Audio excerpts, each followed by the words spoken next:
이 모세가 지금 찬양을 앞에서 쫙 부르는 거예요. 여호와의 이름을 찬양하자. 하나님이 우리를 건져 주셨음이로다. 하나님 우리의 능력이 되어 주셨다다. 막 하니까 미리암이 그걸 따라서 또 온 백성과 더불어 쫙 찬양을 하는 거거든요. 그래서 60만 명의 사람들이 지금 그 광야 한복판에서 하나님께 찬양을 드리며 감사를 드리며 영광을 돌리는 거거든요. 왜 그러느냐? 그들이 홍해 바다를 건너왔거든요.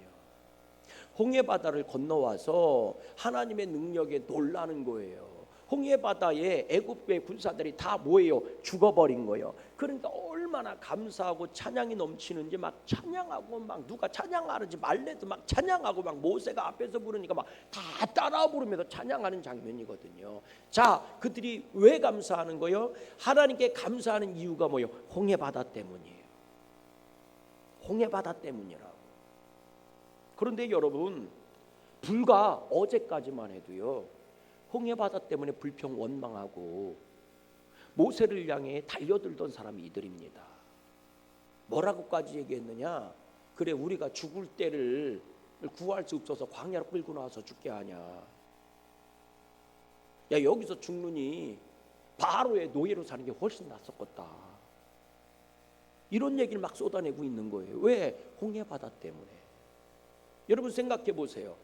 어제 불평하고 원망했던 홍해 바다가 오늘 찬양하고 감사하는 홍해 바다인데, 그 홍해 바다가 서로 다른 홍해 바다요? 똑같은 홍해 바다요. 똑같은 바다라고요. 어제 홍해 바다 앞에서 울고불고 난리치고 두려워서 막 불평 쏟아내면서, 모세야, 그래 우리가 죽을 데가 없어서 여기까지 끌고 나와서 죽게 하냐? 그 홍해 바다를 바라보면서, 똑같은 홍해 바다요, 그 홍해 바다를 바라보면서 원망하고 불평하고 죽겠다고, 차라리 바로의 노예가 되는 게 날 뻔했다고 이렇게 얘기했단 말이에요. 울고불고 난리 났었다고요. 그런데 오늘은 그 똑같은 홍해 바다를 바라보면서 하나님을 찬양하고 하나님께 영광 돌리고 전능하신 하나님께 막 감사의 찬양을 올리고 있는 거예요. 여러분 상상이 가십니까? 어제 홍해 바다가 다르고 오늘의 홍해 바다가 달라요? 똑같은 홍해입니다. 똑같은 바다예요. 똑같이 바람 불고 파도 일어나고 똑같이 조수 간만에 차이가 있는 홍해 바다라고요. 똑같은 바다라고요. 근데 어제는 불평 원만 투염에 죽겠다고 막 울부짖던 사람들이 오늘은 똑같은 홍해를 바라보고 기쁨의 찬양과 감사를 올려드리고 있다니까요. 여러분 왜 그래요? 홍해 바다를 건넜거든요. 홍해 바다를 건넜거든요. 여러분, 홍해 바다가 내 앞을 가로막고 있을 때 불평 원망하지 말고, 여러분 그 홍해 바다를 건너면 되는 거예요. 건너면 찬양이 나오고 감사가 나오고 영광이 나오는 거예요. 아멘이십니까? 여러분 그걸 우리가 못하고 있는 거예요. 그러니까 감사가 나오지 않고 불평이 나오고, 찬양이 나오지 않고 슬픈 눈물이 쏟아지는 거예요. 한숨이 쏟아지는 거예요. 똑같은 홍해 바다라니까. 세상이요, 언제는 악하지 않은 적이 있었습니까? 사람들이 언제는 배신 안 때린 적이 있었습니까? 아니 그래도 조선시대 때보다는 지금이 나서.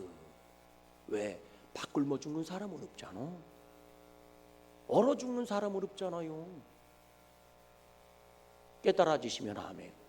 언제 세상이 좋은 적이 있었고, 언제 세상이 악하지 않은 적이 있었어요? 언제 인생살이가 힘들지 않은 적이 어디 있었습니까? 언제 몸뚱아리가 안 아픈 적이 있었어요?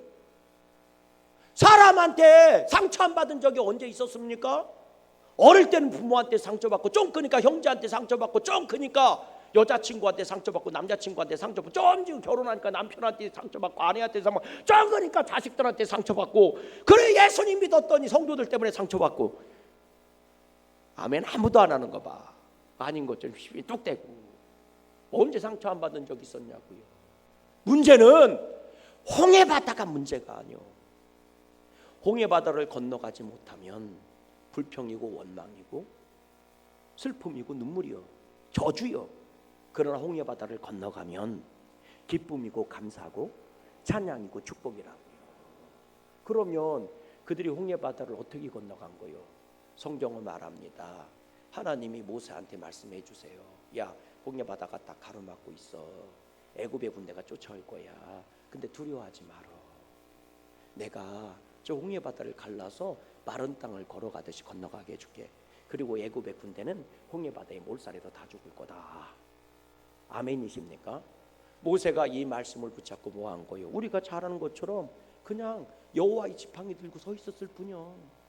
성경을 읽어보세요. 모세가 거친 파도야 잠잠하라, 바다야 갈라져라, 샤샤샤 막 이러면서 막 휘두르고 제발 갈라져라 막 이런 적 성경에 나오질 않아. 그냥 여호와의 지팡이를 들고 서 있을 뿐이요. 하나님이 뭐 하실 때까지? 역사하실 때까지 하나님 앞에 기도하고 서 있을 뿐이요. 하나님께 부르짖어 모세가 기도하니까 하나님이 얘기해요. 뭐라고 말씀하십니까? 너 왜 부르짖고 있니? 그냥 내가 준 지팡이 들고 서 있어. 아멘이십니까? 그랬더니 바람이 불고 바다가 갈라진 줄로 믿어요. 그 바다가 이스라엘 백성을 구원해 줬고 그 바다가 자기의 원수 덩어리 바로의 군사들을 생매장시켜 버리는 거예요. 아멘. 바다가 없었더라면, 여러분 홍해 바다가 없었다고 생각해 보세요. 그러면 바로의 군대는 가나안 땅까지 쳐들어왔을 거예요. 그 생각해 보셨습니까? 만약 홍해 바다가 없었더라면 바로의 군대는요 가나안 땅까지 쫓아왔을 거예요. 출애굽 40년 동안 쫓아다녔을 겁니다. 근데 홍해 바다가 가로막아줘. 깨달아지세요. 여러분, 오늘 우리가 이런저런 문제가 있어서 감사 못해요. 이런저런 문제가 슬퍼요. 아파하지 마세요. 하나님이 그거 뚫고 가라고 허락해 주신 거예요. 주님이 우리에게 이미 말씀해 주셨잖아요. 내가 너랑 같이 있을 거야. 내가 너를 도와줄 거야. 내가 해결해 줄 거야. 그리고 나서 너는 여호와의 지팡이 붙잡고 예수 이름 붙잡고 뭐 하면 되는 거예요? 당당하게 서 있으면 되는 거예요. 하나님이 역사해 주는 거예요. 그러니 여러분 11월 달도 그걸 믿고 감사하시기를 주의 이름으로 소망합니다. 항상 기뻐하라, 쉬지 말고 기도하라, 범사에 감사하라. 이는 너희를 향하신 하나님의 뜻이니라. 그 뜻이 이루어지는 축복의 11월 달 됐으면 좋겠어요. 홍해 바다가 딱 가로막고 있을 때 아싸! 드디어 내가 하나님의 감사와 기적과 능력을 경험할 때가 됐구나. 하나님 감사합니다. 두 팔 벌려 찬양하세요. 이스라엘 백성은 그걸 몰랐으니 슬퍼했던 것이고 우리는 예수의 이름을 아니 주님이 도와주실 걸 아니까 감사하며 기뻐하며 찬양하며 그렇게 기도하는 거예요. 오늘도 그런 복 있는 11월 달을 시작하는 여러분들 다 되시기를 주님의 이름으로 간절히 소망합니다. 우리 찬송